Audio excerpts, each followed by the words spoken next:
प्राचीन काळी अत्री या नावाचे एक महान तपस्वी मुनी होऊन गेले. त्यांची पत्नी अनुसूया ही सर्वश्रेष्ठ पतिव्रता होती. आप आपल्या बायकांच्या मागणीवरून ब्रह्मा, विष्णू आणि महेश हे तीन देव तिचे सत्वहरण करण्यासाठी गेले, पण ते स्वतःच फसले. अनुसूयेने त्या तिघांची बाळे बनवून टाकली. मग या देवस्त्रिया अनुसूयेला शरण गेल्या.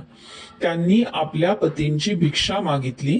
तेव्हा अनुसूयेने त्या तीनही बाळांना त्यांचे मूळचे रूप दिले.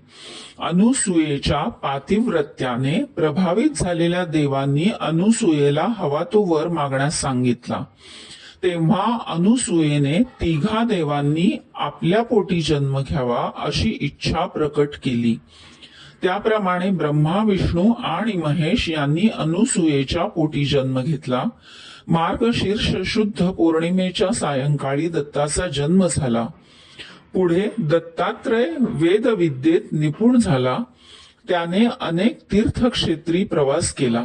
विरक्त राहून जगाला ब्रह्मज्ञानाचा उपदेश केला. तो जगाचा गुरुदेव बनला. अशा या जगद्गुरूचा जन्मदिवस श्री गुरुदत्ताच्या अनेक निवासस्थळी मोठ्या थाटाने आणि निष्ठेने साजरा केला जातो.